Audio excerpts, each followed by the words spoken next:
çocuklar, programın 8. oturumuna bağlanıyoruz. Bu oturumun başkanlığını Sayın Profesör Doktor Ejder Okumuş hocamız yapacaktır. Oturumun konuşmacıları Terence Kleven, Pilar Herraiz Oliva, Ali Ben Makluf, Doktor Öğretim Üyesi Rıza Tevfik Kalyoncu. Buyurunuz hocam, başlayabiliriz. Çok teşekkür ederim. Sempozyumumuzun bu oturumunu açıyorum ve şimdiden bereketli olmasını, hayırlı olmasını diliyorum. 4 kişiyiz, 4 kişi konuşacağız ve yaklaşık olarak 13 dakikada, hadi belki 15 dakikaya saklanabiliriz. Ve bu süre içerisinde bitireceğiz. Ardından da yine diğer oturumlarda olduğu gibi soru cevap hastamız olacak. Ondan sonra inşallah bugünkü çalışmamızı sempozyum kapsamında tamamlamaya çalışacağız. Şimdi ben öncelikle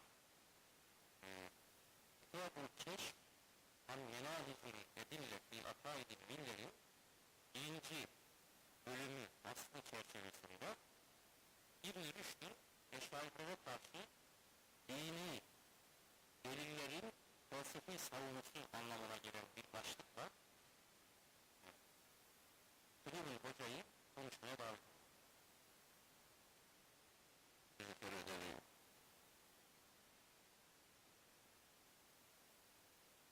First of all, I want to thank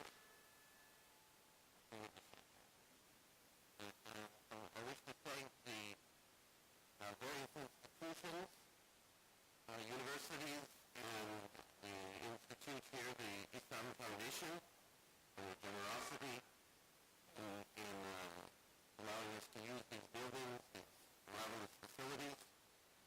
Also to the Institute for the Epistemological Studies in Europe for their generous support for this conference, and for the organizers who have put all kinds of work into it, and some of them in Belgium, some of them here in Turkey, and we are very grateful for all that you've done to make this a success.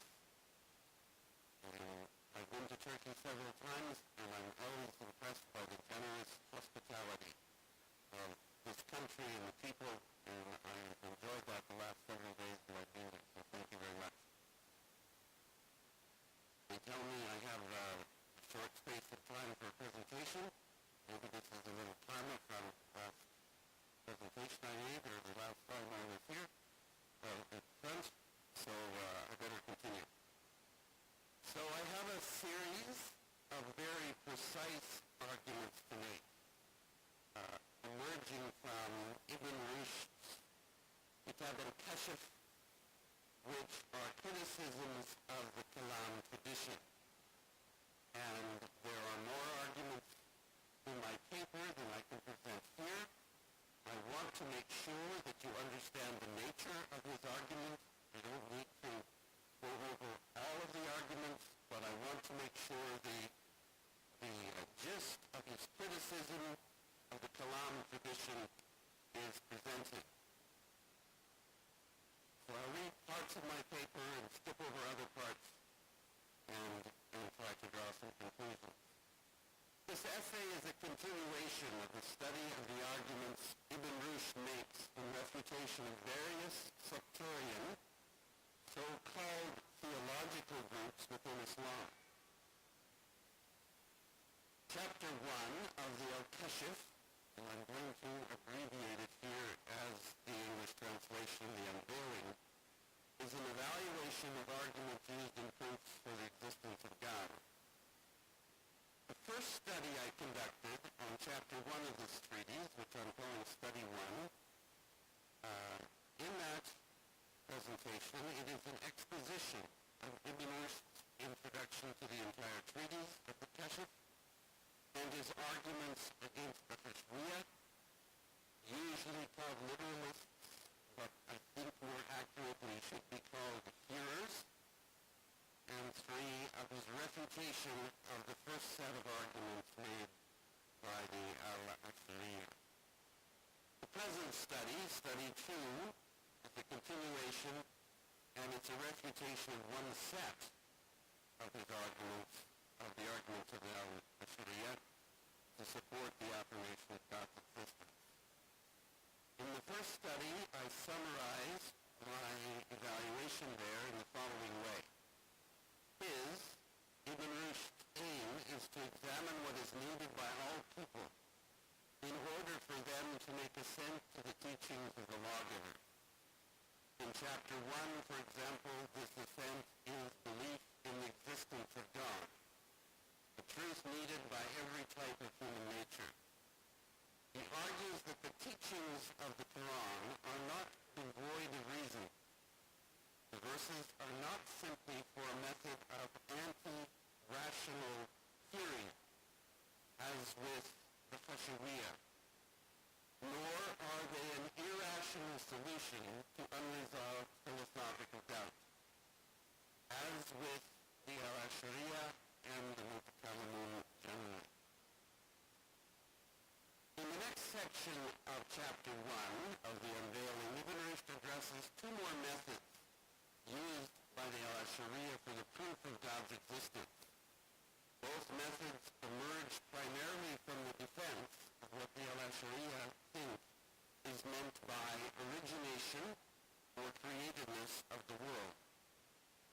The first of the two methods is presented in, and I have the pages and the lines from Muno's edition, and it uses an argument that the coming to be of accidents is indicative of the coming to be of entities in the world and of the world itself. This argument supposedly thus leads to the recognition of the existence of a creator. In short, the origination of accidents becomes a key premise in the proof of the existence of God.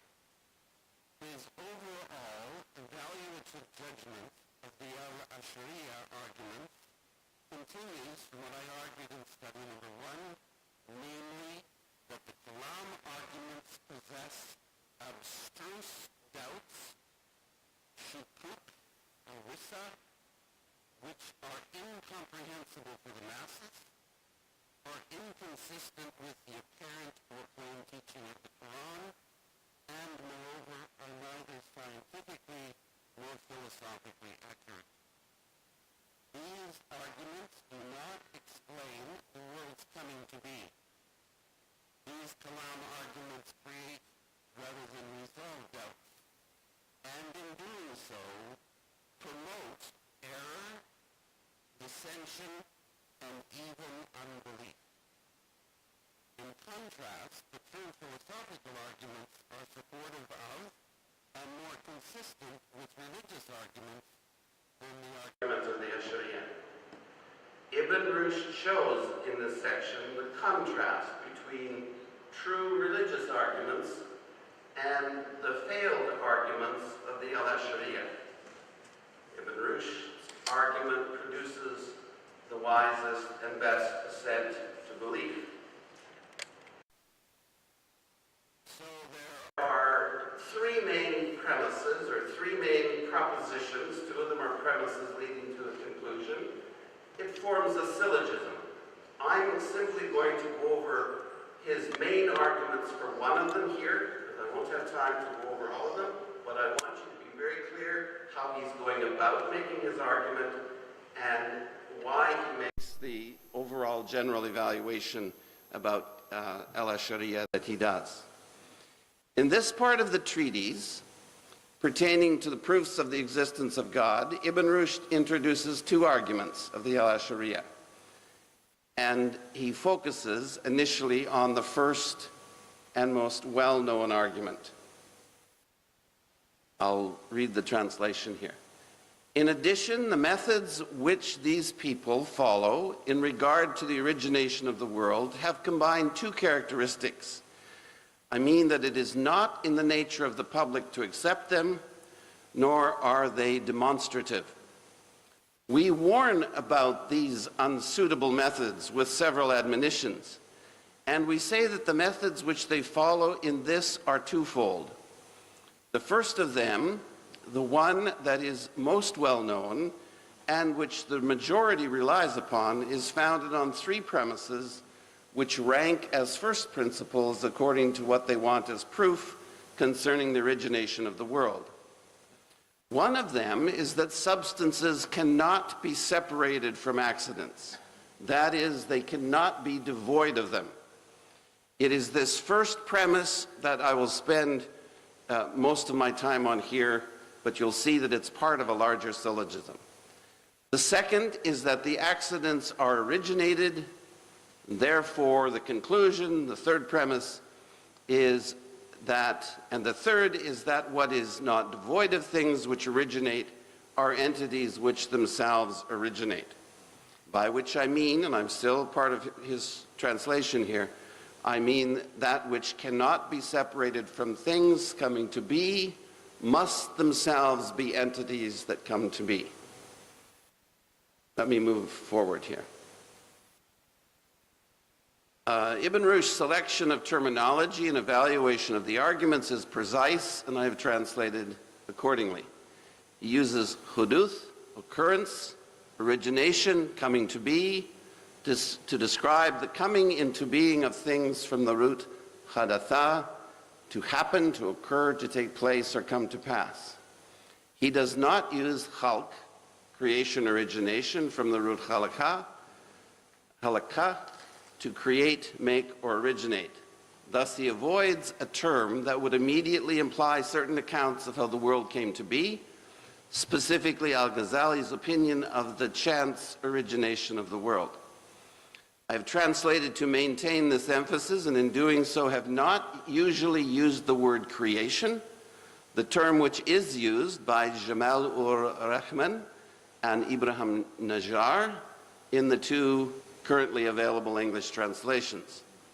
Marc Geoffroy offers another possible translation in his selected collection of texts on the relation of Muslim theology to philosophy, in which he translates some parts of the Kashf, but unfortunately not the sections I'm dealing with.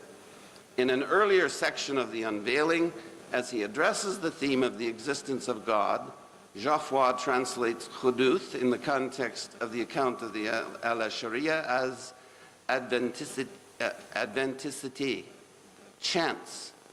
I continue to translate huduth as coming to be because Ibn Rushd is continually criticizing the opinion of chance origination. I will also consistently translate jawhar as substance and dat as essence. Okay, here's the first premise. In evaluation of this first premise, Ibn Rushd distinguishes bodies from substances because, according to the Al-Ashariya, substance does not refer to a body, but to an indivisible substance. In keeping with the Al-Ashariya, Ibn Rushd calls this being, in his texts, very often simply the thing which is not divided, and thus avoids the word jawhar. At one point, however, he does not call the individual of this substance, he does call the individual of these substances a jawhar fard, a singular substance. These individual substances are atoms. They are what make up a body, but they are not a body. Ibn Rushd initially questions this notion of individual substances through a deference to popular opinion. He says that there is considerable doubt about such existence, and many conflicting opinions arise which are not easy to reconcile. In other words, Ibn Rushd's first criticism of singular substances is not particularly one based on logic, but his criticism of a general opinion. That is, it's a rhetorical argument. Its starting point and authority are generally accepted opinion. He affirms that the art of Kelam will not be able to disentangle the difficulty which arises due to the assertion of their existence, and only the art of demonstration will be able to do so. And, lest anyone claim he is such a man of science, he says those learned in this demonstrative art are very rare. Next, Ibn Rushd proceeds to refute the existence of these atoms by an introduction of a scientific distinction between discontinuous and continuous quantity. The al-Ashariya argument fails to distinguish these two types of quantity, and the argument does not actually treat them. Discrete quantity is a series of numbers, each existing distinctly from others in the sequence. But these discontinuous quantities are not connected or arranged as units into a whole. An example of continuous quantities are lines. Let me read that differently. An example of continuous quantities are lines, planes, figures, or bodies which exhibit edges with boundaries. The difference is the same difference as that between arithmetic and geometry. For these disciplines both study quantity, but different kinds of quantity. Ibn Rushd uses the example of quantity in regard to a comparison between an elephant and an ant. In regard to the elephant, we say that the elephant is larger than the ant, but we do not say that he is more or less of an entity than an ant. And he argues that beings, such as an elephant, are not constituted by mere accumulation of so many units or atoms. According to Aristotle's categories, quantity is an accident, not a substance, and being is not a sum of so many units. The counting of so many units of indivisible substances does not make an entity. Atomism, usually understood only as indivisible units, cannot account for beings or bodies, and therefore cannot account for either jawhar or that. Thus, Ibn Rushd refutes the rhetorical argument of the al-Ashariya by the introduction of a scientific distinction from the categories. In short, the al-Ashariya version of atomism undermines the possibility of geometry and thus of a science of nature. Now, I'm sorry, I have to move ahead and skip over all these wonderful arguments that he makes. I have a section on the second premise, that accidents are created, and therefore the entity in which possesses these accidents is also created, and he gives a refutation of that premise, and then he gives a refutation of the conclusion. You'll see the argument there, or the strategy there, and let me come and simply reiterate the conclusions. And I'm sorry the whole set of arguments can't be presented here. So in this section of the unveiling, Ibn Rushd addresses certain arguments that are raised by the al-Ashariya, who seek to support the existence of God through premises which they use to demonstrate the origination of entities in the world. Ibn Rushd's argument throughout is that they do not, in fact, produce arguments that are accurate. Atomism cannot account for the existence of things, and therefore is neither good science or good theology. He repeatedly says that these arguments raise abstruse doubts and abstruse questions. The phrase is used 3 times in these sections, to say nothing of elsewhere in the treatise. He also shows in more than one instance that these arguments are rhetorical. Yet ironically, even though this art of rhetoric is for the public, Ibn Rushd argues that these rhetorical arguments of the I'll just speak up. Instead of causing belief, they cause doubt, confusion, and unbelief. Doubt and confusion caused by the sophistical method do not lead to belief.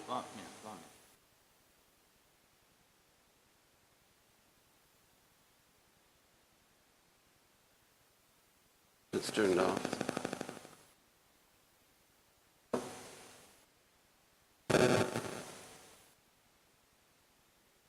Yella? Can I go? Yet ironically, even though this art of rhetoric is for the public, that is the al-Ashariya's argument, Ibn Rushd argues that these rhetorical arguments fail the public. Instead of causing belief, they cause doubt, confusion, and unbelief. Doubt and confusion caused by this sophistical method do not lead to belief in the existence of God. Moreover, these faulty arguments are not consistent with more secure scientific arguments. They can produce and show consistency. They cannot produce or show consistency with science.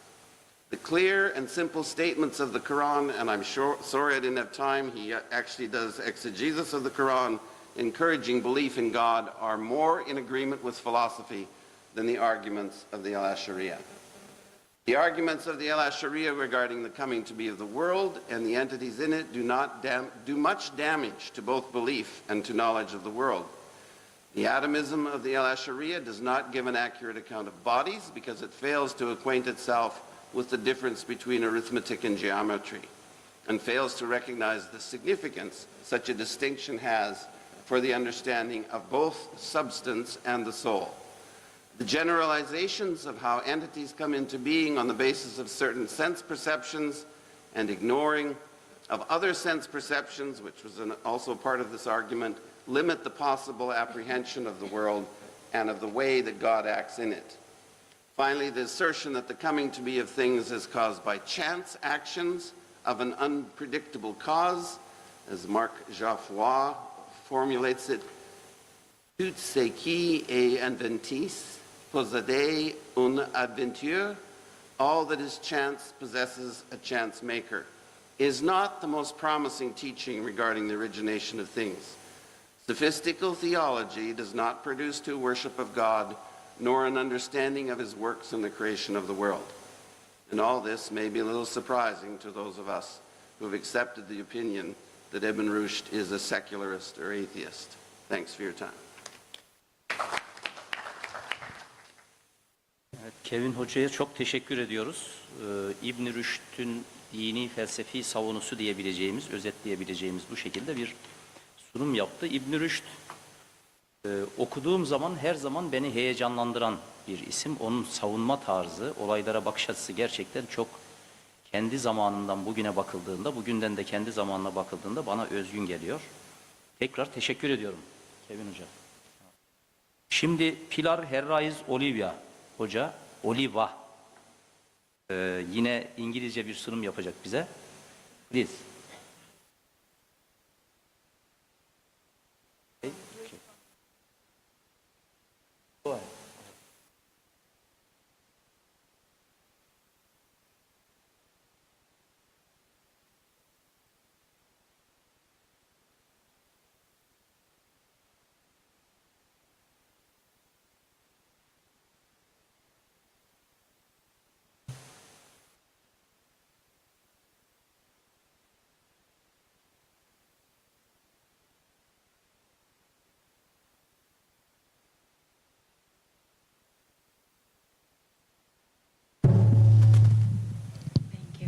As Professor Butterworth yesterday rightly said, ars longa, vita brevis.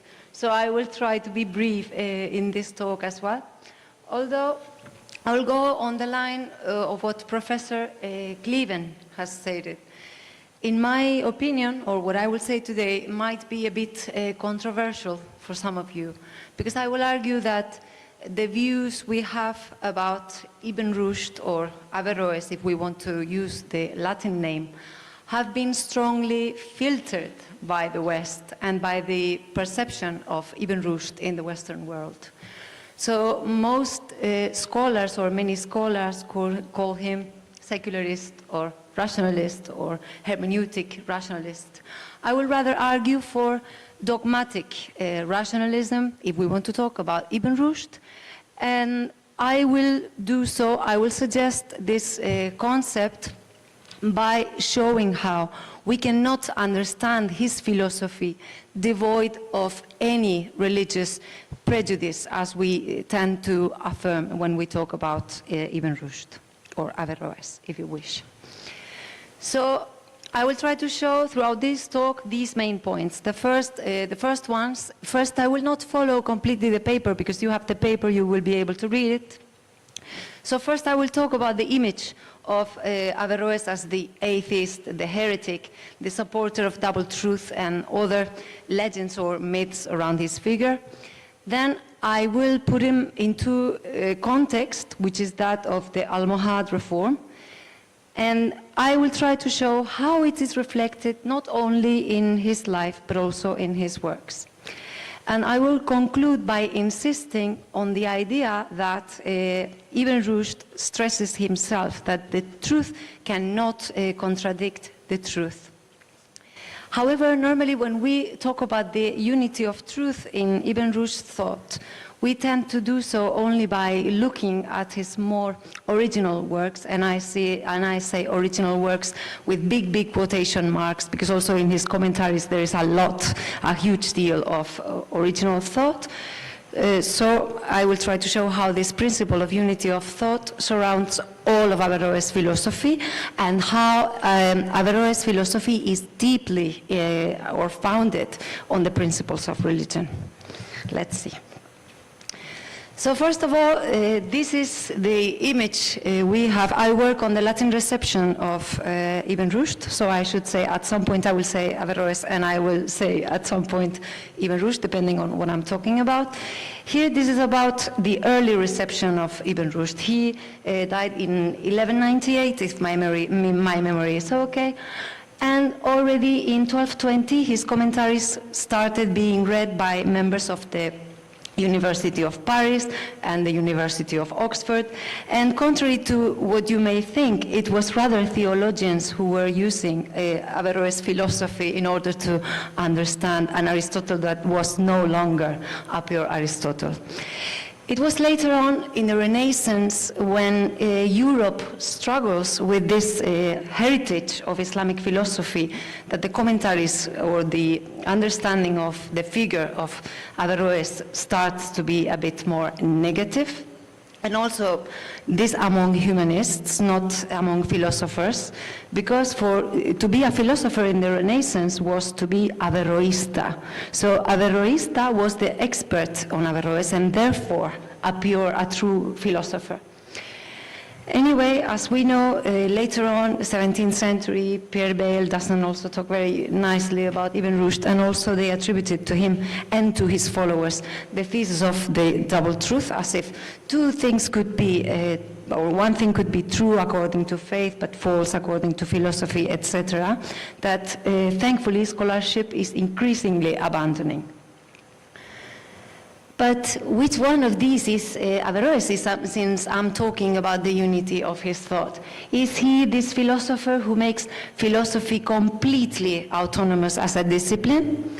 Is he the follower of double truth, despite his own Aristotelian, which is a principle of both Averroes and Aristotle, with the physics and logic that nothing can be false or true at the same time? I cannot have one thing at the same time as true.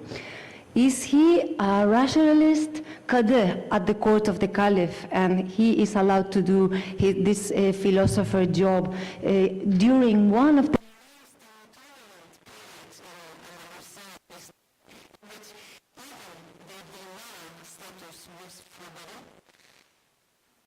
However, what we can affirm when we look at Ibn Rushd's works, or Averroes, if you may, is that he kind of brings an end to the big Neoplatonic synthesis. Farabi is very sad to hear that, because it's not true. There is a huge deal of Farabi in his thought.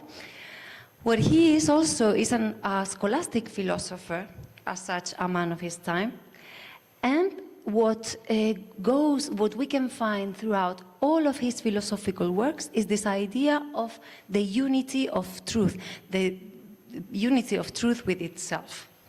I will show you different examples of this. I will not focus my talk on the instances of the unity of truth, because there is a fantastic article by Richard Taylor on this issue, and I'm not going to repeat it to you. So now, what is the Almohad reform? Because I believe we cannot understand Ibn Rushd away or outside of his time. He was only 23 years old when the forced conversion of the people of Cordoba took place. He was appointed Qadi of Seville, then Grand Qadi of Cordoba, and he was also later appointed as private physician of the Caliph after Ibn Tufayl was too old to do the job. He was addressed in the different sources as Qadi, Faqih, and Mufti. So he was a very, very important person and virtually like a vizier. He was also a member of the Royal Council, and he was directing the prayers at the Great Mosque of Cordoba. I think it would be a bit surprising if we were this kind of secularist that we think about nowadays. But in order for us to see this in a better way, in a more clarifying way, we need to see what these Almohads were doing. The first thing they did was a new, fully new profession of the faith, in which they said, God is our Lord, Muhammad is our prophet, the Mahdi is our Imam. So anyone not complying to this profession of faith was to be expelled from the Almohad Empire.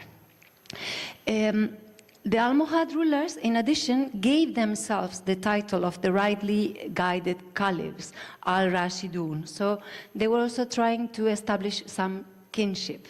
But I should not go into that. Ibn Tumart was also a messianic figure, the founder of Almohadism, and this reform is mainly an ideological reform. The Almohad reform has deep down a radical understanding of the Tawhid, so the divine unity or unicity. This not only regarding Muslims, but also for Christians who are Trinitarians.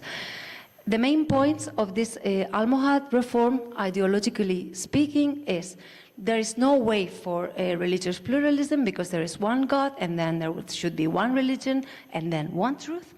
And the main creed is that the method of theology, Tawhid, is reason, Aql.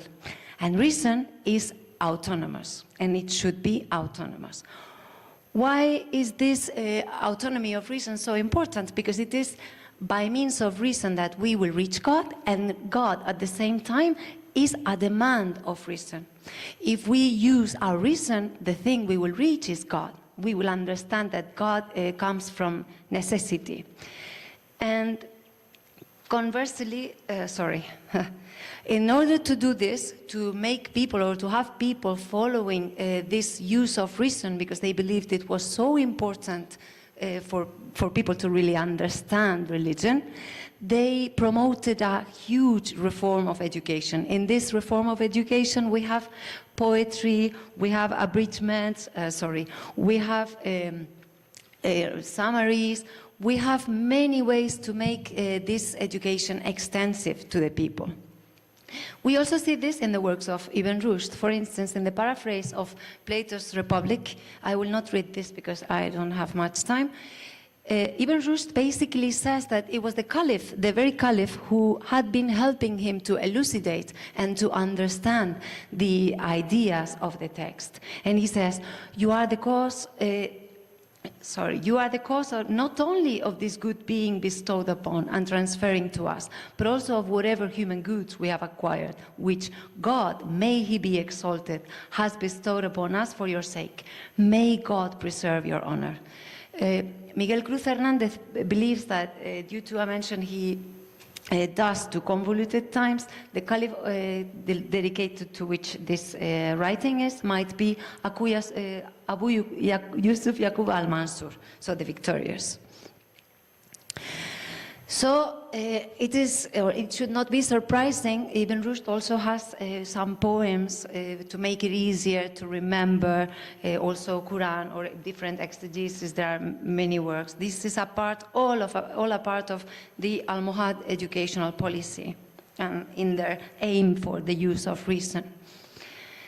So now we come to the second part. I'm sorry that I'm going so fast. And what does Ibn Rushd do with this thing? He puts together this reason, because reason is at the service of religion. in the Almohad Caliphate. So he does exactly this. In Fazl al-Maqal, we see every philosophical activity is nothing but speculation upon existing beings and reflection upon how, through the consideration that they have been created, one manages to demonstrate the Creator. I have picked more passages, but I think you can read them yourselves. In the end, by means of observing and understanding creation, I will understand the Creator in a much better way, more complete way. Also, we can agree that the methods of philosophy and religion are different, but what cannot be different are the conclusions of religion and the conclusions of philosophy. He says that, or in the end, truth, what is truth for Ibn Rushd is the knowledge of the existence and the unity of God. And by means of philosophy, what we will understand is exactly this. I will not, you can see later on the paper if you want.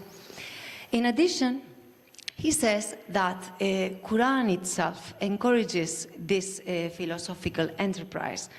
He even says, or he even understands it as an invitation to Islam, to be found in it. Call men to God's path with wise and good warnings and discuss with them in the best way.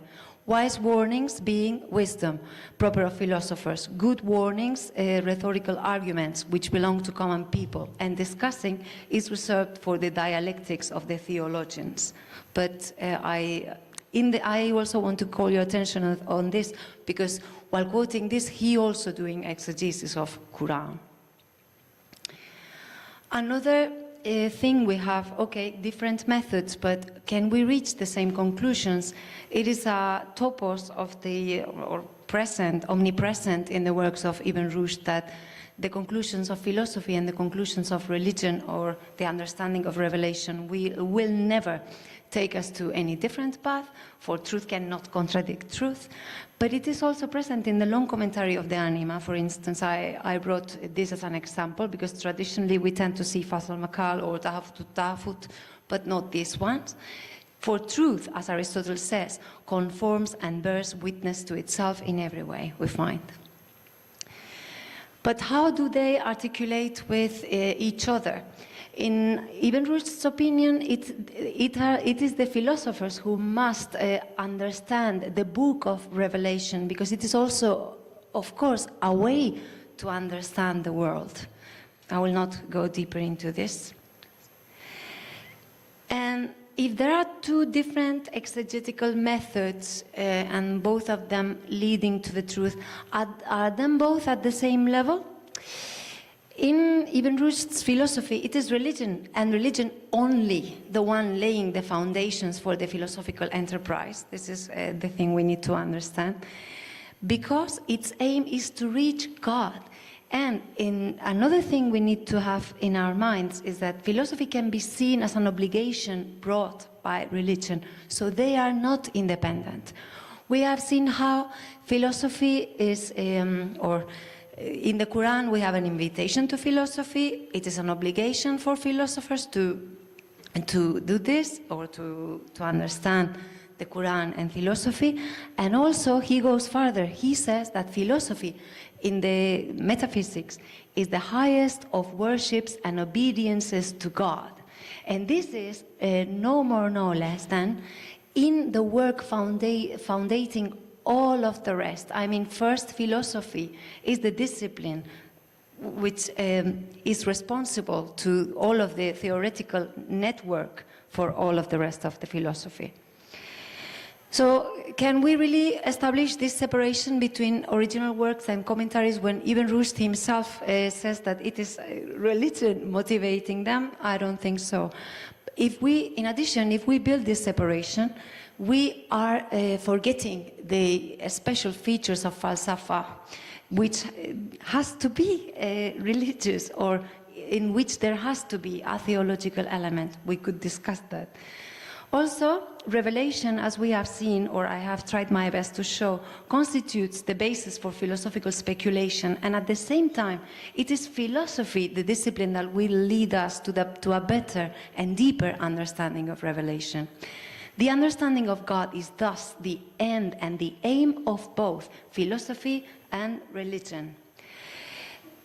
I think in this regard, given the foundations of Ibn Rushd's philosophy, maybe we could talk about dogmatic rationalism, putting all the quotation marks we need in order to define this, because when I say rationalism, I'm not talking about Cartesian rationalism.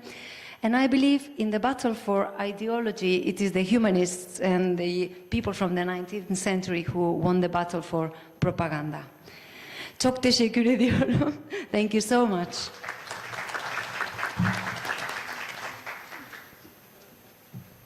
Çok teşekkür ediyoruz değerli Pilar Oliva'ya. Gerçekten İbn Rüşd'ün hem batıda algılanışını hem de onun felsefi ve dini delillendirme tarzını bir bütünlük içerisinde bize özetlemiş oldu. Zaman konusundaki duyarlılıkları için de çok teşekkür ediyorum. Şimdi hemen zamanı iyi değerlendirmek için Ali Ben Makluf'u konuşması için davet ediyorum.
Maybe I start, and if it works,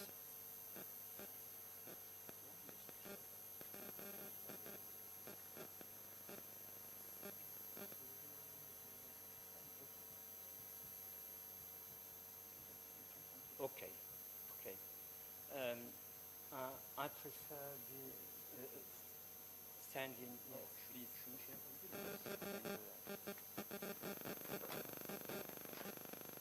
Okay. So thank you so much for this invitation. Yeah. Okay. Okay. So.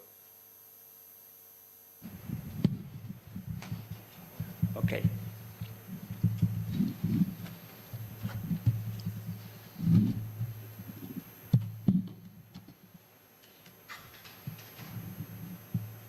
Yes, thank you so much. So, thank you for your, okay, so I have not to move that much. Thank you so much for your invitation. I'm very happy to be here with so beautiful talks I have already heard. And thank you to especially to Ms. Naima Daoudi and Ms. Aya. They were always doing all their best for material modalities of this encounter. So, yes, I will be still on the path of Ibn Rushd, but now maybe seeing the legacy, the logical legacy of him between some modification, substantial modification by Ibn Khaldun,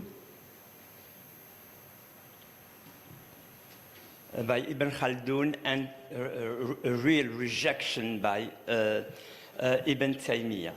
So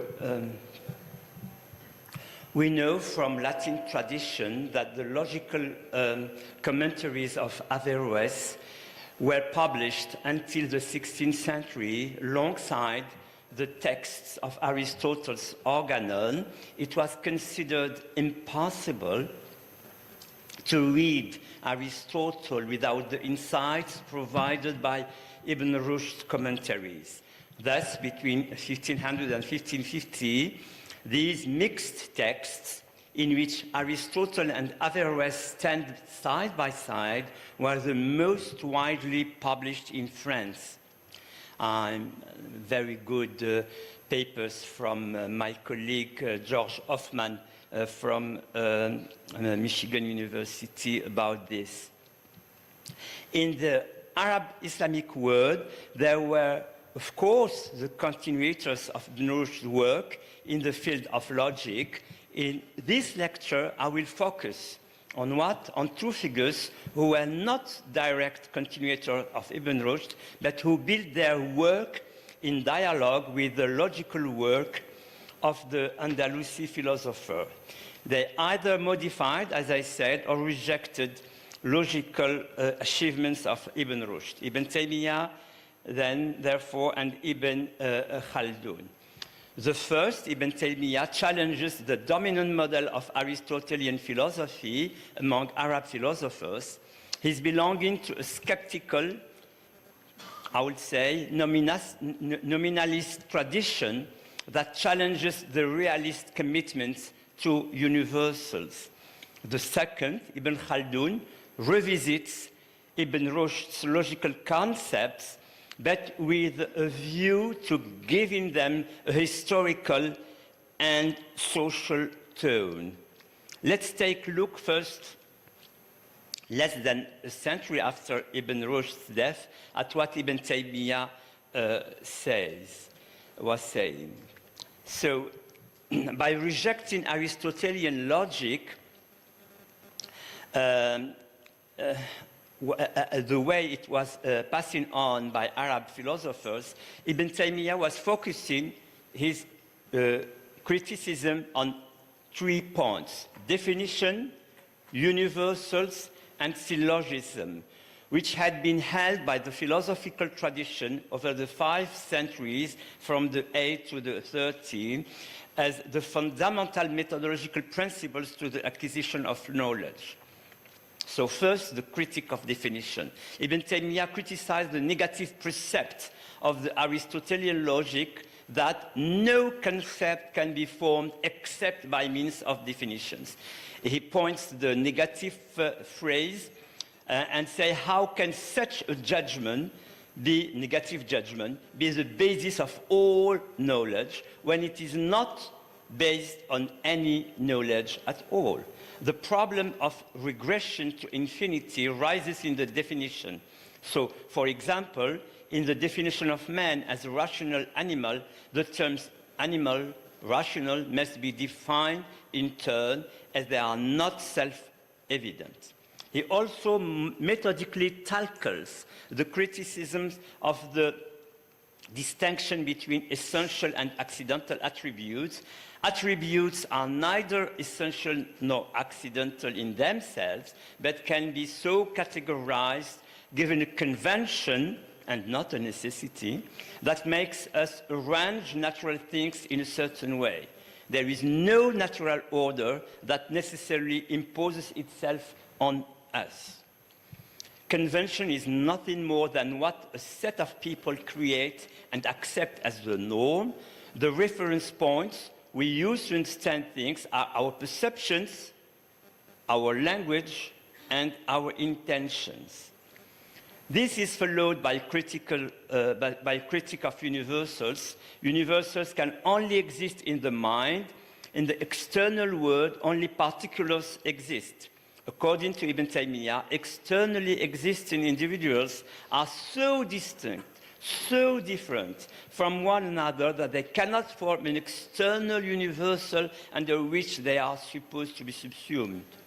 Among these individuals, there can only be an aspect or some aspects of similarity, but these individuals cannot be entirely identical.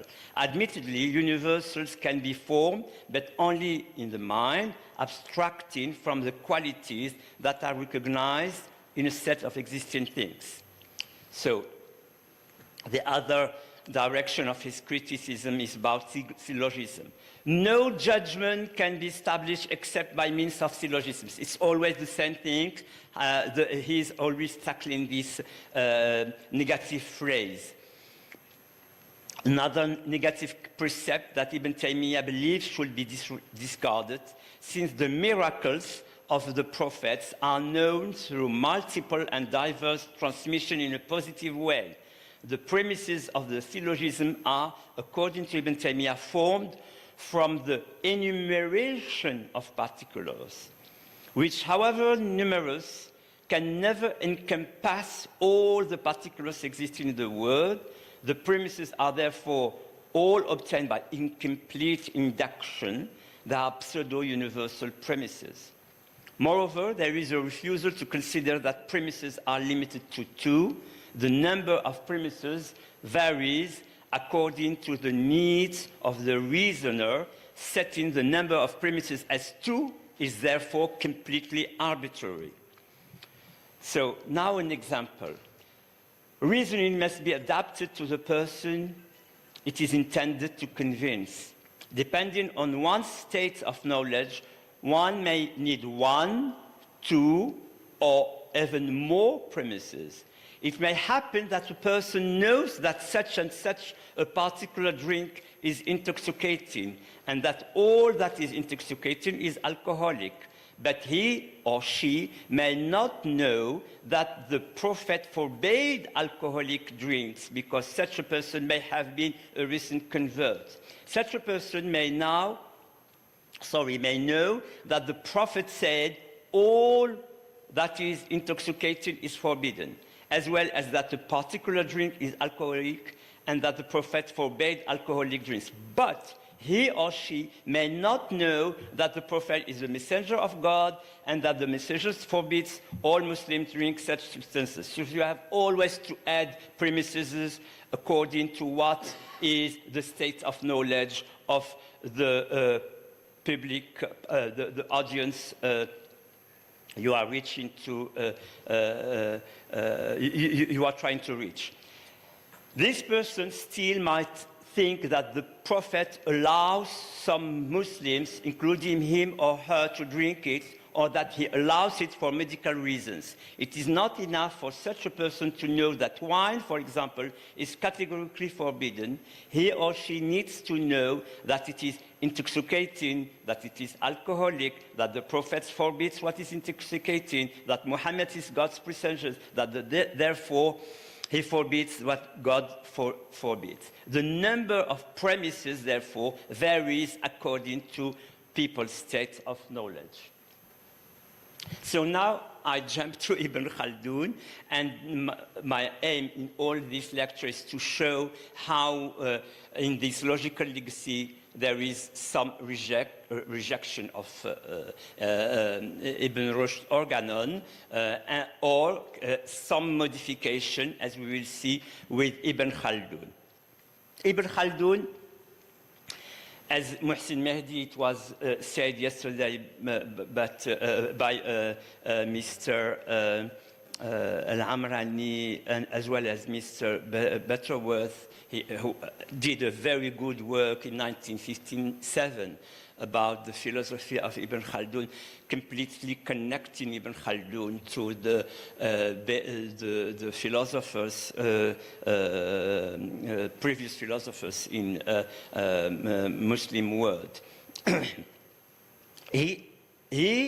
As he knew completely all about philosophy, mainly the organon and mainly the commentaries, middle commentaries on rhetorics, Averroes shaped completely a new list of categories. Not only things that are somewhere and that had the priority in Aristotelian logic, that is to say, substances, individual, universals, but mainly the way they are happening, modalities and conditions affecting them, al-ahwal, and not only al-kainat or al-mawjudat.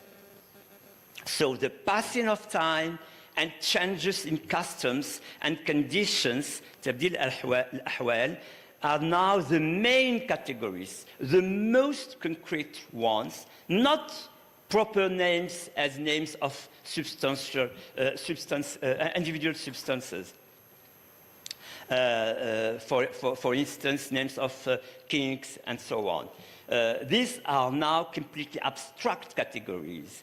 Al-ahwal, that I translate by modes rather than conditions in Rosenthal translation, essential modes are those that are substantially attached to the existence, to al-kainat or al-mawjudat.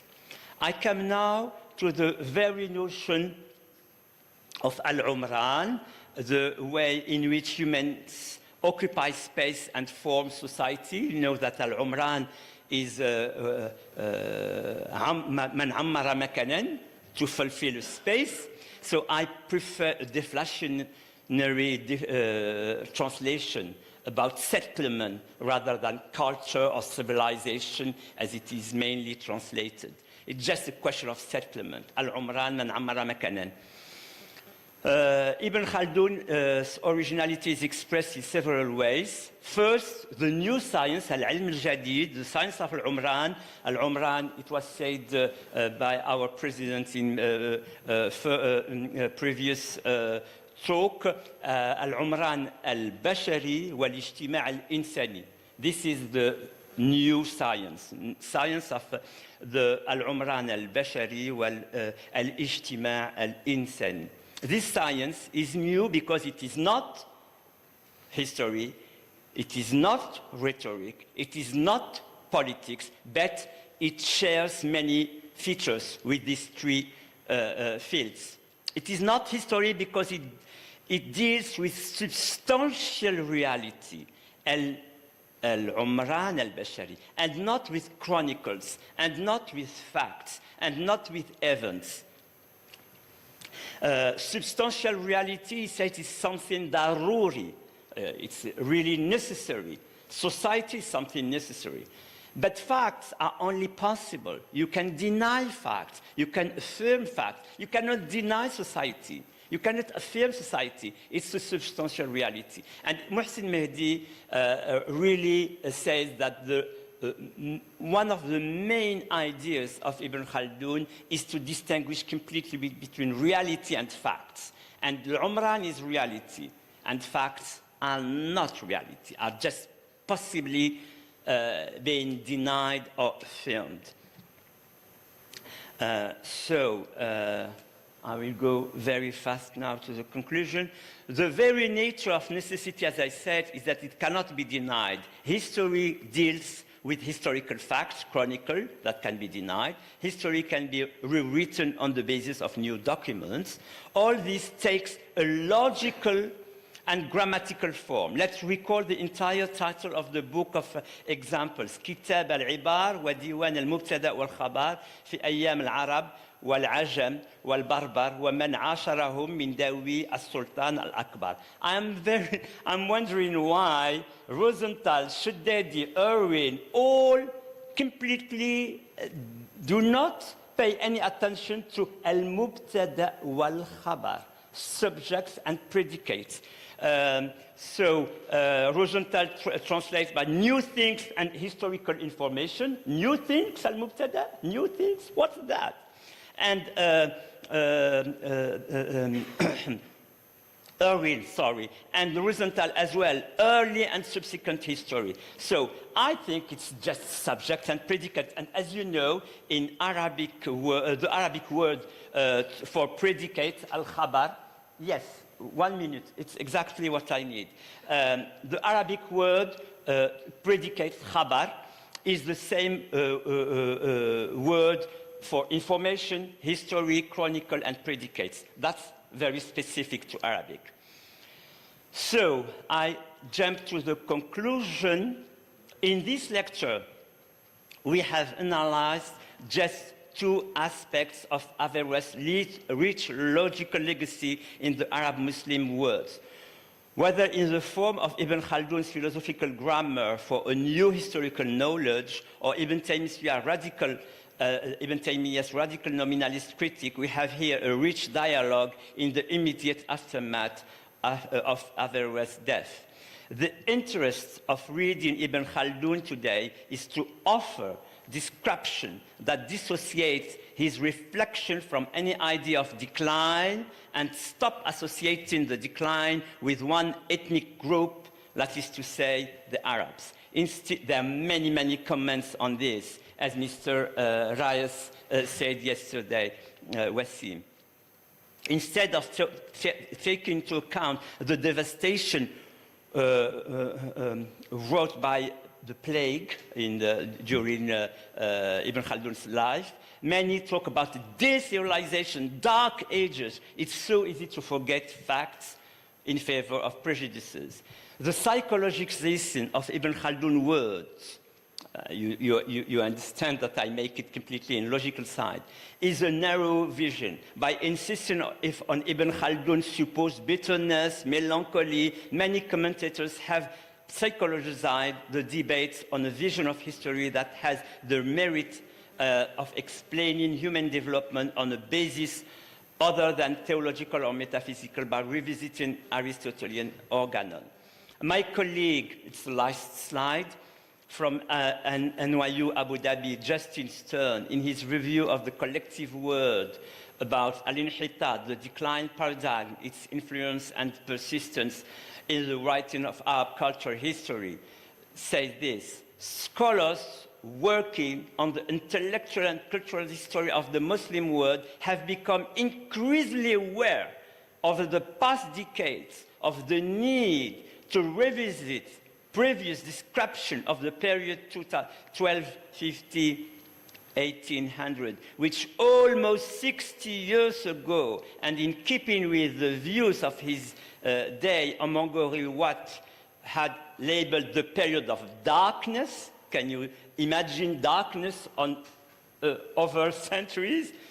A substantial body now of scholarship has made such a judgment unsustainable, although the general spectre of Arab and Islamic decline for these periods continue to influence many specialists and non-specialists alike, unfortunately. Thank you. Ali Hoca'ya çok teşekkür ederiz.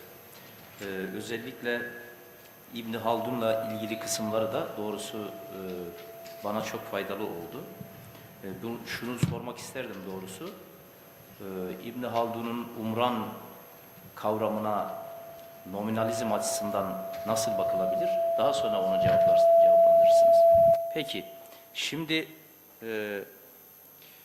Rıza Tevfik Hoca İbn Teymiyye ile ilgili bize bir sunum yapacak.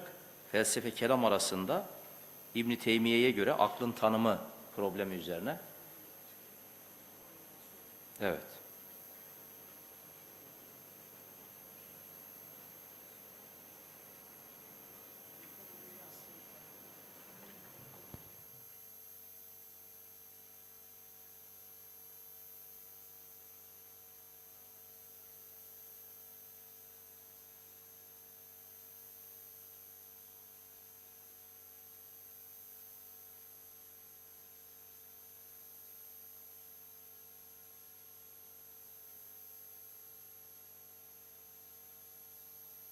Metinler görünse iyi olurdu ama. Tamam, neyse.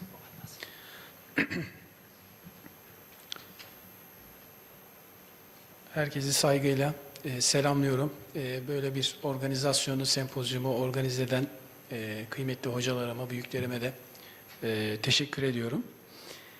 Benim konum felsefe ve kelam arasında İbn Teymiyye'ye göre aklın problemi.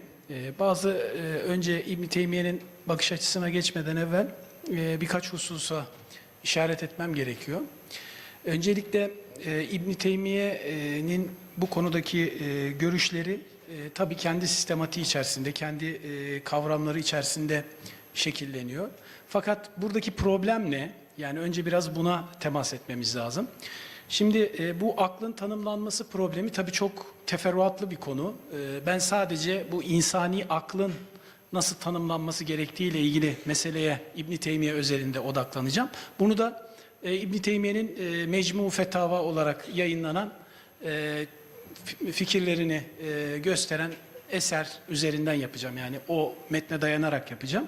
Şimdi aklın tanımı problemi malumunuz Aristoteles'in de animasına kadar giden bir problem. Bu felsefe tarihinde de anima 3.5 problemi olarak da bilinir. İşte etkin akıl, edilgin akıl, bunlardan kastedilen nedir problemi temelde felsefe tarihi açısından bakarsak. Daha sonrasında işte şarihler döneminde bu Aristoteles'in bu metni üzerine yazılan bazı şerhler var. Bunlar tabii İslam dünyası tarafından da tevarüs ediliyor. İlk olarak Kindi ile, daha sonrasında da Farabi ile devam ediyor. Daha sonrasında da yine yazılan bir akıl risaleleri geleneğinden bahsedebiliriz. Şimdi İbn Teymiyye'nin buradaki pozisyonu, bir kere şu iki karşıtlığı görmemiz gerekiyor. Bir tarafta felsefenin akıl tanımı var. Biraz bunun üzerinde durmak istiyorum öncelikle. Süreyi de tasarruflu kullanmak adına metinlerden de örnekler vereceğim. Felsefenin akıl tanımına baktığımız zaman İbn Teymiyye İbn Sina üzerinden bir eleştiri yapıyor. Yani İbn Sina'ya atıfları var İbn Teymiyye'nin Mecmu Fetava'da. Bu atıflara baktığımızda şöyle bir şey karşımıza çıkıyor. Filozoflar aklı bir tür cevher, insani aklı da buna dahil edebiliriz. Tabii insani aklın nasıl bir cevher, nasıl bir zat haline geldiği konusu felsefenin ayrı bir konusu. Ona çok fazla girmeyeceğim. Ama netice itibariyle aklı bir cevher olarak tanımlıyorlar ve aynı zamanda bunu bir metafizik ilke olarak da görüyorlar. İbn Teymiyye'nin en ciddi eleştirisi, en çok problem yaşadığı nokta burası. Yani aklı ayrı bir metafizik varlık gibi düşünmekle ilgili bir sorunu var İbn Teymiyye'nin. Fakat problemin bir tarafı bu. Felsefe tarafı bu. Kısaca, çok kısa, muhtasar anlatırsak. Bir taraftan da kelam geleneğimiz var. Kelam geleneğinden gelen bir akıl tanımı var. Bu akıl tanımına baktığımızda kelamcıların tabii filozoflar gibi bir nefs teorisi yok. Farklı bir insan anlayışları var. Tabii o da ayrı bir konu. Fakat kelamcıların akıl tanımına baktığımız zaman onlar aklı daha çok zaruri bilgilerin bir arada bulunuşu olarak tarif ediyorlar. Yani insandaki teklifin temeli olan, insanı sorumlu kılan zaruri bilgiler, işte doğruluğundan şüphe edilemeyen zaruri bilgilerin bir arada bulunuşu olarak görüyorlar. Bu bakımdan da filozofların akıl tanımından farklılaşıyorlar. İbn Teymiyye bu noktada filozoflara yaklaştığı nokta şurası. Doğrudan akıl tanımı ile ilgili filozofları tabii ki eleştiriyor.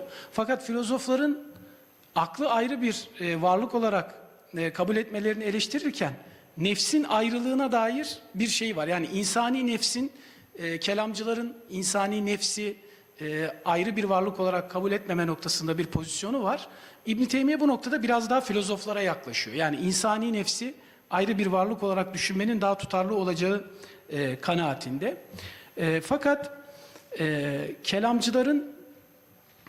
kelamcıların bu aklı zaruri bilgi olarak tanımlaması görüşüne de sıcak bakıyor. Yani bunu da kabul etmekle birlikte tam olarak onu da yine benimsemiyor. İbn Teymiyye'nin burada önemli kritik bir düşünür var. Ona işaret etmek istiyorum. Harraiz-el-Muhasibi. İbn Teymiyye tabii burada aklın tanımı ile ilgili olarak Kur'an ve sünnetin söylediklerine daha çok referans yapıyor. Yani Kur'an ve sünnetten biz bir insani akıl tanımı çıkarabilir miyiz? İbn Teymiyye'nin problemi biraz bu noktaya odaklanıyor. Bu Kur'an ve sünnetin bakış açısından hareketle kelamcıların ve filozofların perspektifinin yetersizliği üzerinde duruyor.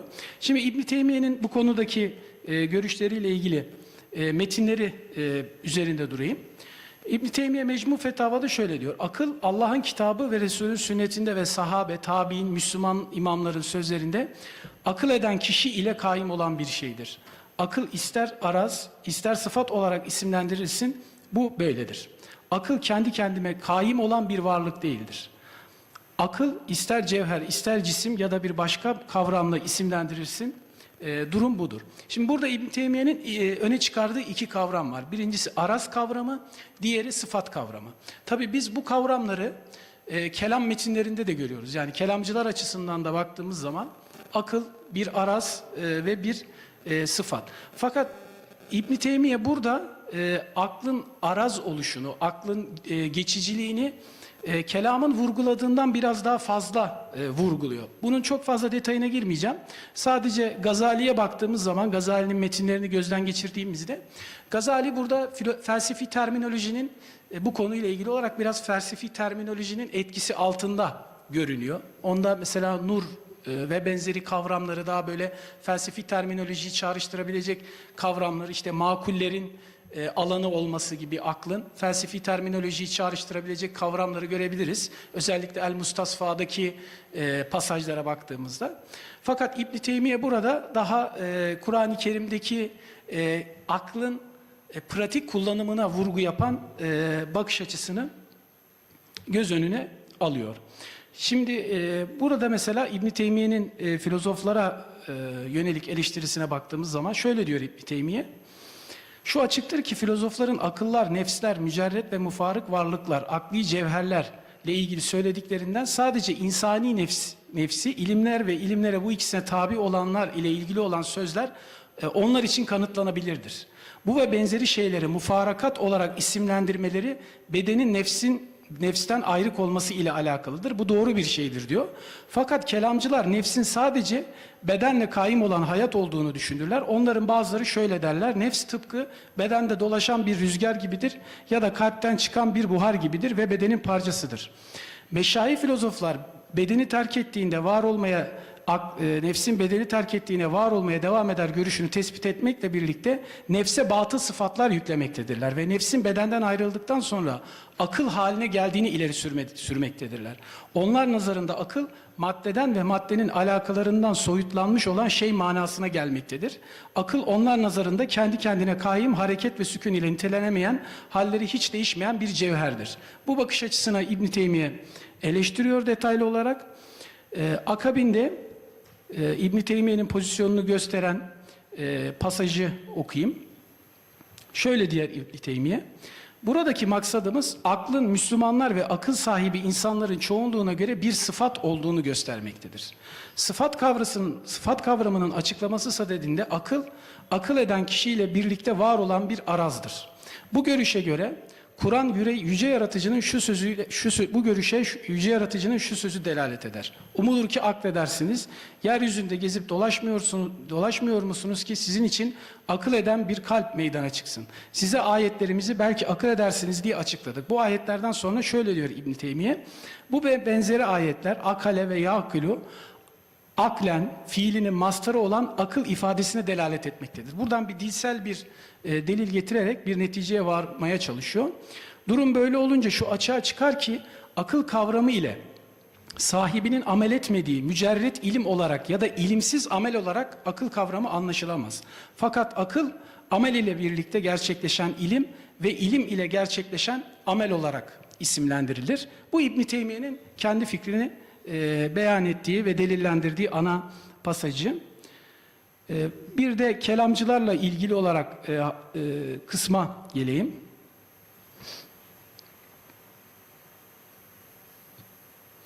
Teklif için şart koşulan aklın, İbn Teymiyye şöyle diyor: insanın zararlı ve ile faydalıyı ayırt ettiği ilimler olarak anlaşılması gerekir. Dirhem ve bozuk para arasındaki farkı idrak edemeyen, haftanın günlerini ayıramayan, kendisine söylenen sözü kavranamayan kişiye mecnun denir. Söylenen sözü kavrayan ve faydalı ile zararlıyı idrak edene ise akil denir. Bunu takiben bazı insanlara göre akıl zaruri ilimlerdir. Burada kelamcıları kastediyor. Onlar içerisinde bir grup da aklı bu zaruri ilimlere uygun olarak davranmaktır şeklinde tanımlamışlardır. Akıl kavramının bu iki noktayı kapsadığı da doğrudur. Bunlara ek olarak akıl ile Ahmet bin Hanbel ve Haris-el-Muhasibi. Bu Haris-el-Muhasibi'nin akıl risalesine Gazali'de de biz atıflar görüyoruz. İbn Teymiyye de buna çok fazla önem veriyor. akıl ile Ahmet bin Hanbel ve Haris-el-Muhasibi ve diğerlerinin ifade ettiği gibi insanda bulunan faydalı ve zararlıyı ayırt ettiği garize, yani yetenek kastedilmiştir. Akıl garizedir ve bu garize akıl sahibi kişilerin çoğunluğuna göre sabittir. Bu garize tıpkı gözün görme, dilin tatma, derinin de dokunma kabiliyeti gibidir. Bu noktada şunu görmüş oluyoruz. Yani İbn Teymiyye aklın bir araz ve sıfat oluşunu daha çok kendi tevarüs ettiği Hanbeli geleneğin de etkisine dayanarak kelamcılara karşı biraz daha bu yöne doğru evriliyor. Haris-el-Muhasibi'nin tanımını da kendisine bir dayanak olarak kullanıyor. Kelamla felsefe arasında, yani buradaki temel nokta şu: bir taraftan felsefeyi tenkit ederken, onların akıl tanımına karşı bir pozisyon alırken, diğer taraftan da kelamcılara da bir şüpheci bir yaklaşım geliştiriyor. Bu şekilde bir ara noktada İbn Teymiyye'nin akıl tanımını görmüş oluyoruz. Teşekkür ederim. Sağ olun. Rıza Tevfik Hoca'ya çok teşekkür ederiz. Süreyi de sağ olsun herhalde yorulduğumuzu düşünerek zamandan önce bitirdi. Tabi İmam Gazali'nin önemli kaynakları arasında Haris-el-Muhasibi var. Aynı zamanda İbn Teymiyye de onu kaynak olarak kullanıyor. Fakat benim görebildiğim kadarıyla Gazali'nin aklı İbn Teymiyye'nin aklından biraz daha geniş gibi sanki. Yani daha geniş bir soru olarak da onu alabilirsiniz. Daha sonra konuşmak üzere. Şimdi isterseniz bir 10 dakika, zaten 10 dakikalık süremiz var hemen hemen. 10 dakika soru cevap kısmımız olsun. Lütfen tabii konularla ilgili, sunumlarla ilgili görüş ortaya koyabilirsiniz, katkı ortaya koyabilirsiniz ama kısa olmasına dikkat edelim ve mümkünse bir soruyla tamamlayalım konuşmamızı. Zamanı iyi kullanmak açısından. Çok teşekkür ederim. Evet, mikrofonumuz.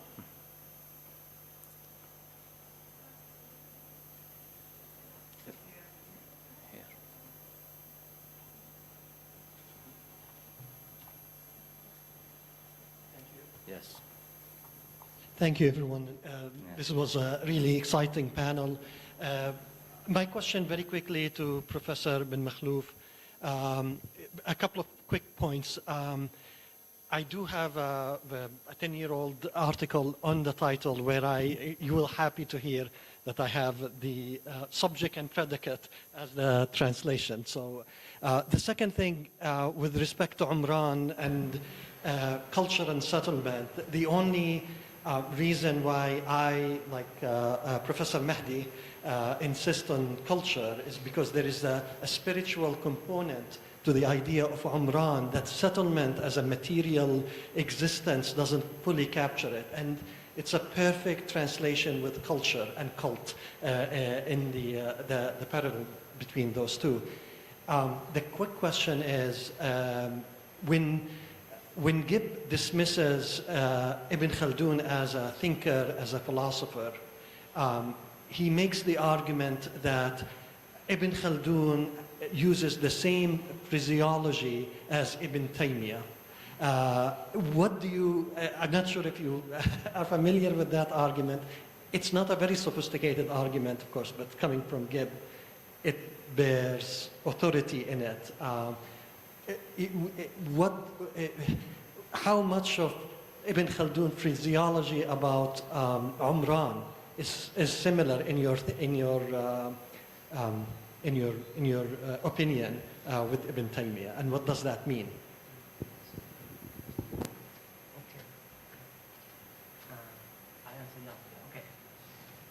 Yes, thank you so much. I still prefer the word of settlement, even if you say that there is no spiritual features in the word of settlement, because the Umran is, as it was very quick, I didn't mention this point. Al-Mubtada huwa al-Umran. So Al-Mubtada for him is a necessary thing. So as it is necessary, it brings with it the togetherness, the witness the connectiveness of all the people that are gathered. So it's not just material elements. So we can continue the discussion. What troubles me with the notion of culture is the opposite.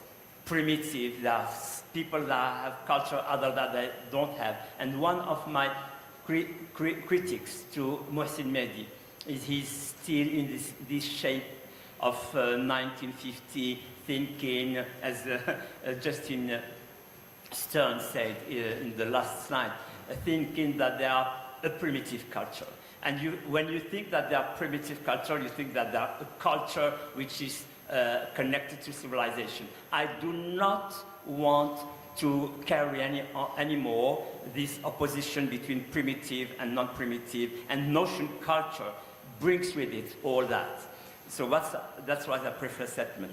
About Ibn Khaldun and Ibn Taymiyyah, and the president of the session also had a question about nominalism. I spoke about nominalism for Ibn Taymiyyah. So Ibn Taymiyyah goes very far on the idea that everything is a convention. It's not the case of Ibn Khaldun,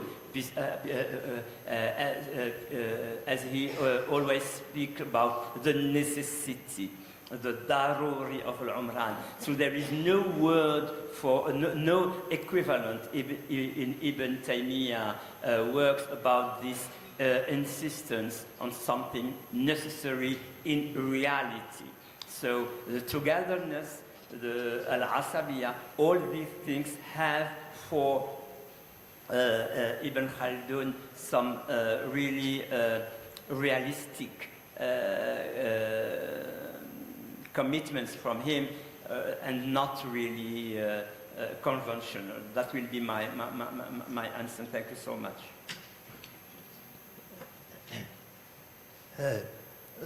سؤالي can I pose my question in Arabic or French? Question de détail, simplement. Ok. La traduction de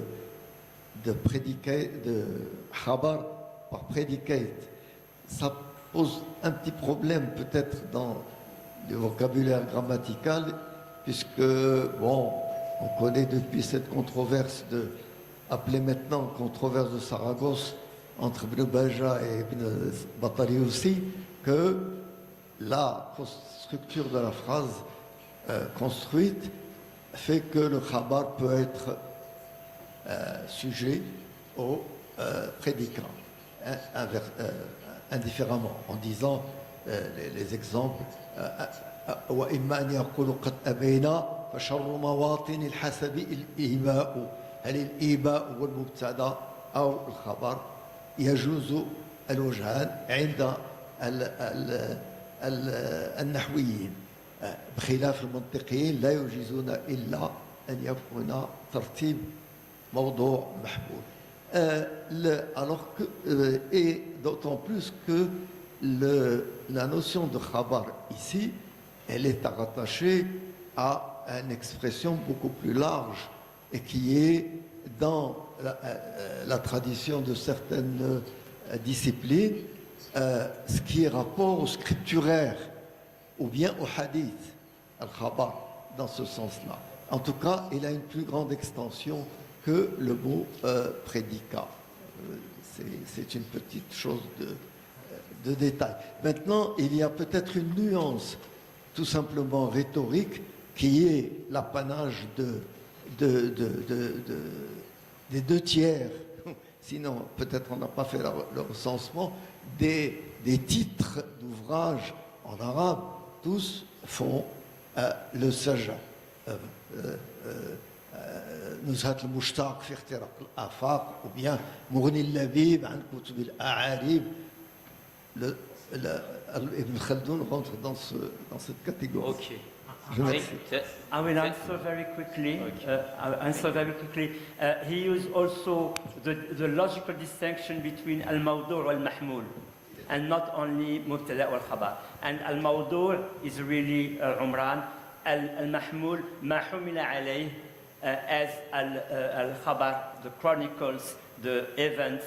The idea here is more to focus on the use of grammatical and logical terms, rather to say that he used these words with extensive signification meaning. Really, I wanted to point the idea that he is in depth of the grammar and the logic for settling, for fixing a new science he calls Al-Umran science. Thank you.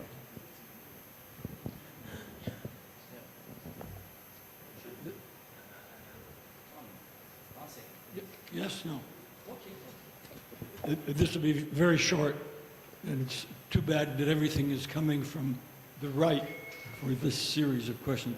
But to build on Professor Pilar's suggestion about the way we look at these things, isn't it interesting that we have decided to juxtapose philosophy and Kelam rather than philosophy and al-ilm, al-ilahi, divine science?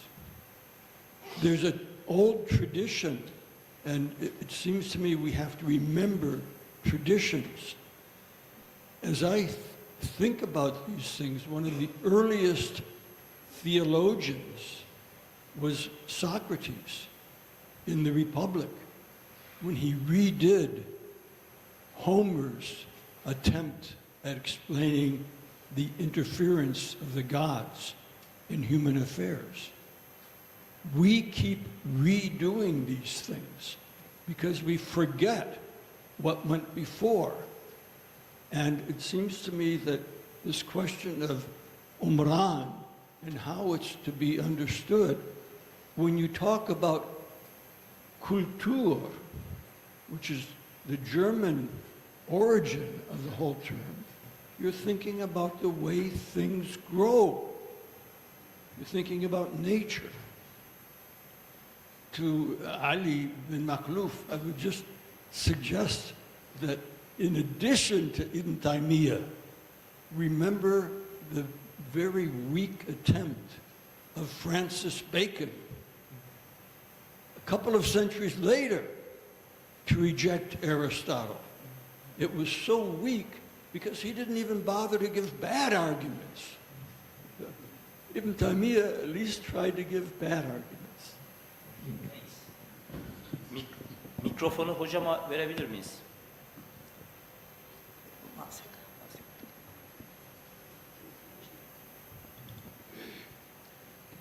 Ben Sayın Mahluf'a sormak istiyorum. Tabii ki tarih felsefesi, tarih felsefesi, tarihin kendisi bakımından son derece önemli bir düşünür olan İbn Haldun felsefeye çok sıcak, İbn Haldun felsefeye çok sıcak bakmadığını görüyoruz. Hatta bazen eleştirdiği de var. Bu normal. Ama ben sormak istediğim şey şu. İbn Haldun bir Endülüslü. Endülüs'ü kökenli birisi. Endülüs'ü ziyaret etmiş, oraya da gitmiş, yine orayı bilen birisi. Ama İbn Haldun, İbn Rüşd'den hemen hemen hiç bahsetmez. İşin garip tarafı bir başka Endülüslü bilgin olan İbn Tumulus, mantıkla ilgili kitabı şu anda elimizde. Diğer kitapları pek bilinmiyor ama tıpta da üstad olduğu söyleniyor. O da İbn Rüşd'ün talebesi olduğu halde İbn Rüşd'den hiç bahsetmez. İbn Rüşd'den bahsedilmemesinin Doğu'da bir anlamı var. Çünkü Doğu için İbn Rüşd uzak bir şey. Ama Fas'ta, yani Mağrib'de, Tunus'ta, Mısır'da İbn Rüşd'ün adının hiç geçmemesi, İbn Haldun gibi koca bir tarih yazarının mukaddimenin içerisinde... The translator said you have to speak louder. Ne diyor?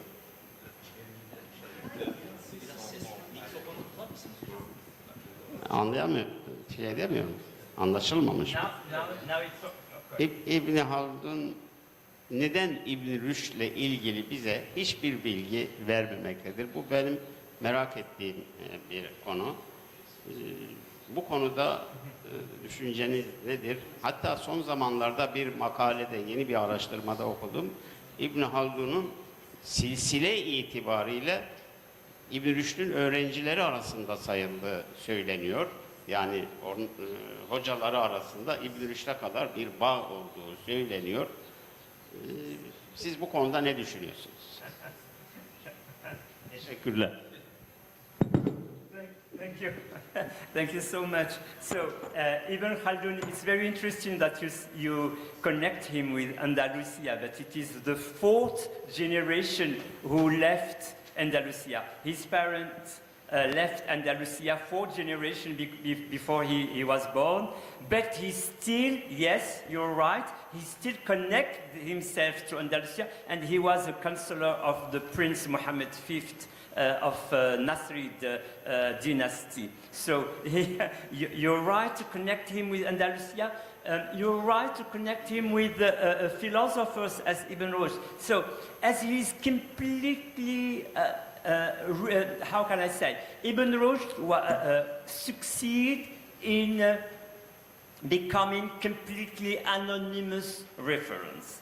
Everybody knows about Ibn Rushd, so he has not to quote Ibn Rushd. He quotes time to time Ibn Rushd, saying he has some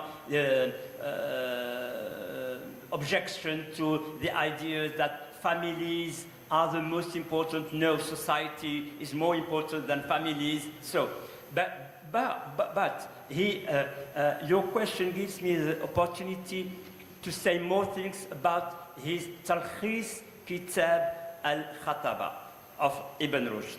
The rhetoric was completely for Ibn Rushd an art, logical art, the art of convincing, art of persuasion. But how genius he was, Ibn Khaldun, he take it from the logic and he put it in society. Because rhetoric, the commentary of the rhetoric, is completely about laws, about rulers, how they try to implement religion, how they try to preserve their power. So when he was reading the commentary, the middle commentary of rhetoric of Ibn Rushd, because he read it, he started to have this new science. When he just mentioned that he is performing a new science, he's shaping a new science, he called Al-Umran al-Bashari wal-Ijtima al-Insani. He mentioned rhetoric, he mentioned politics, and he said it has to do with politics, but it is not politics because politics forgets what is substantial, that is to say, Al-Ijtima al-Insani, that are completely about the voluntary action, the rules, and rhetoric, they forget completely the idea that this society is not only circulation of science that we are sharing by consensus. So thank you. He's completely involved, as Muhsin Mehdi said that before me, he's completely involved in Andalusian philosophy, even if he does not, as you say,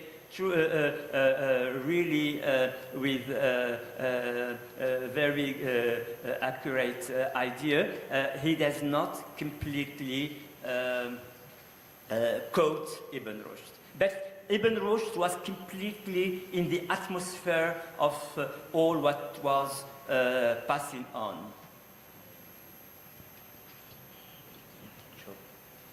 Çok teşekkür ederiz. Aha.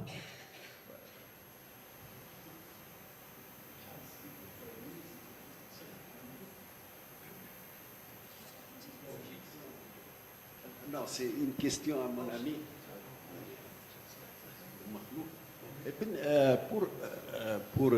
Pour Ibn Taymiyyah, c'est pas, je pense, on peut chercher à s'assurer un peu plus. C'est pas un nominalisme, c'est beaucoup plus un semi-conceptualisme ou un semi-nominalisme. On peut en discuter longtemps. Ibn Taymiyyah, oui, Ibn Taymiyyah. Son disciple, il était plus radical, il était plus... Non, c'est des choses dont il faut s'assurer. Maintenant, pour Ibn Khaldun, c'est pas le khabar qui est obligé de la logique. Ça intervient énormément. Ce qui est objet de la logique maintenant, c'est cette nouvelle science négligée par les philosophes qui s'adresse à des natures. La logique, c'est celle qui nous permet de parler correctement des natures, mais surtout et de leurs accidents essentiels. C'est là où ça peut intervenir, pas au niveau des akhbar. Et justement, c'est la science du Amran qui va permettre de vérifier l'akhbar. L'akhbar wa kayfa tasar, le problème traditionnel des akhbar. Donc, c'est pas l'akhbar là où intervient la logique, ça intervient à l'intérieur. L'objet de l'Amran al-Bashari et les accidents essentiels, c'est là où ça. Alors, c'est pour faire une science biwujuh burhani, c'est plutôt là que la logique intervient. Pardon. Yes, I have been told that I have to translate what you said before answering. Mr. Muqdad Mensia said first that Ibn Taymiyyah is not really completely a nominalist, but a semi-nominalist because there is so much conceptualism in his work. And he jumped to Ibn Khaldun, saying that the notion of khabar is not really the object of logic. It is more speaking about essential accidents. And